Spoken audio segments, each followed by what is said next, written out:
apakah ada Salafi yang merebut Masjid Muhammadiyah, dan saya tidak menemukan. Yang saya temukan itu malah kasus pencopotan pelang Muhammadiyah di Jawa Timur. Nah, dan itu yang melakukan bukan orang-orang Salafi. Nah, teman-teman nanti bisa googling sendiri. Nah, ini pertanyaannya tentang Musa dan Munu ini. Baik, ini perlu saya jawab atau enggak ini?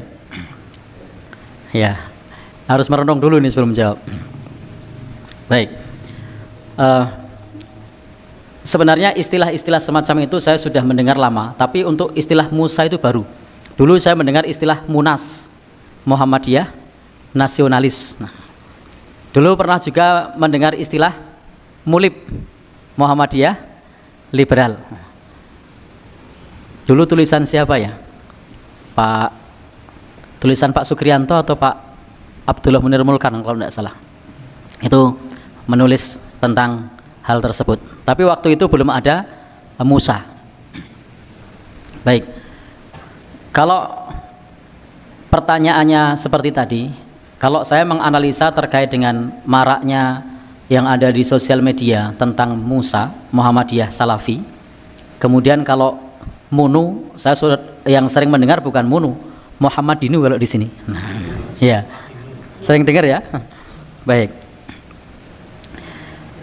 Kalau kemudian pertanyaannya tadi apakah benar Musa itu menyusup dan menjadi benalu di Muhammadiyah, saya agak kurang sepakat, karena yang terjadi adalah sebenarnya fenomena yang terjadi, banyak orang Muhammadiyah yang ngaji di ustadz-ustadz salaf, banyak orang Muhammadiyah yang ngaji di MTA, itu harus kita akui.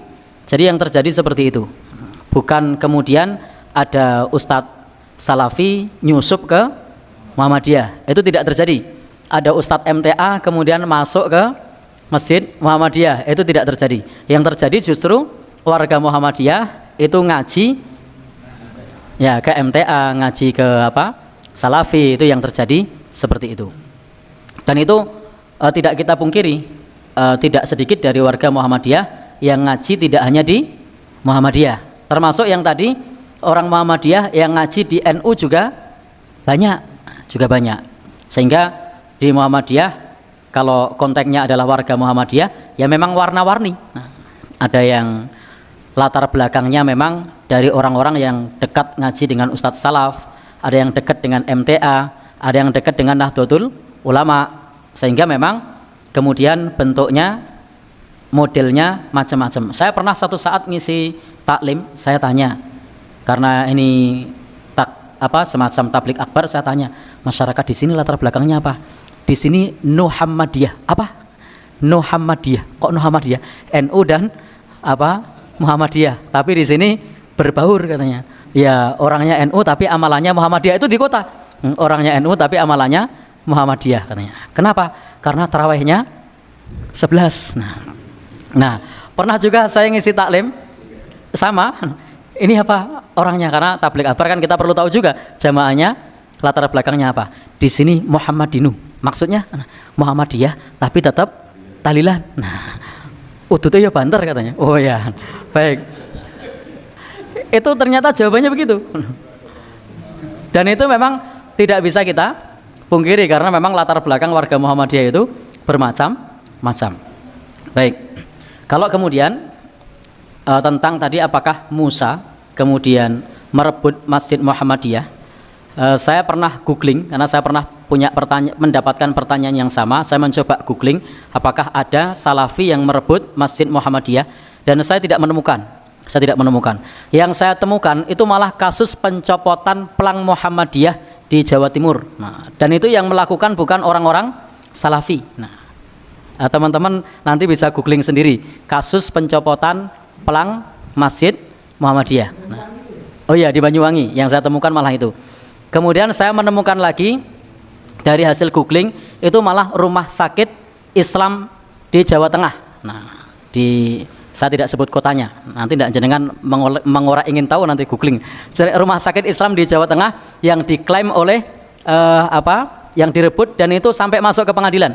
Alhamdulillah dimenangkan oleh Muhammadiyah, termasuk yang di Jawa Timur, itu yang terjadi. Tapi kalau Salafi saya mencoba untuk googling itu tidak menemukan. Yang terjadi justru sebenarnya warga masyarakat itu ikut ngaji, kemudian dianggap sebagai merebut Masjid Muhammadiyah.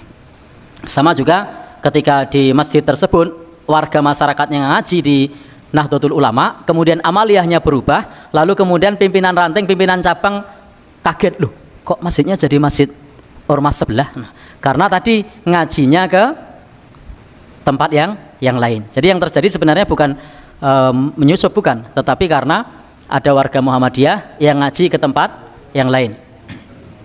Baik, sehingga dalam masalah ini memang ini juga introspeksi bagi kita, bahwa kita perlu menyiapkan ustadz-ustadz, guru ngaji yang paham tentang akidah di Muhammadiyah, yang paham ibadah di Muhammadiyah, yang paham tarjih. Sebenarnya ini juga kritik bagi Persyarikatan Muhammadiyah pula untuk bisa menyediakan guru-guru ngaji untuk ngopeni masjidnya.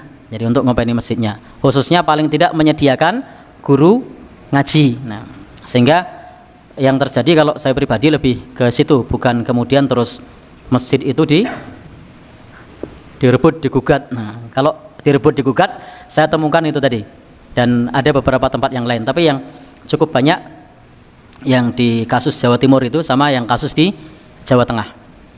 Dan yang terjadi juga ketika saya googling, justru malah banyak Masjid Muhammadiyah yang dibangun oleh Yayasan Salafi. Nama yayasannya dari hasil googling saya Al-Furqan Al-Islami.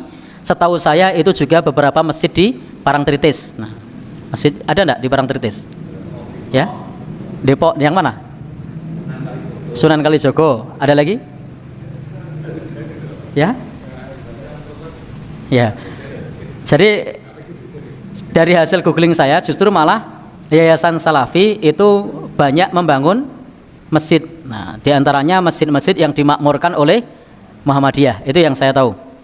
Termasuk di Bantul itu ada beberapa masjid itu yang dibangun oleh Yayasan Salafi, tetapi yang dimakmurkan oleh ormas, bukan ormas Muhammadiyah. Nah, itu ada. Sehingga ketika pertanyaannya seperti itu tadi, mungkin itu adalah koreksi bagi kita sekalian untuk bisa menyediakan guru ngaji, untuk bisa menyediakan guru ngaji, untuk bisa ngopeni masjid. Karena kalau perebutan kemudian masjidnya digugat, direbut jadi miliknya, itu tidak ada. Itu tidak ada. Yang ada, yang sampai ke gugatan-gugatan justru malah dilakukan oleh ormas lain yang bukan salaf. Tapi saya tidak usah nyebut ya. Nah, nanti silakan teman-teman cari tahu sendiri. Itu yang populer.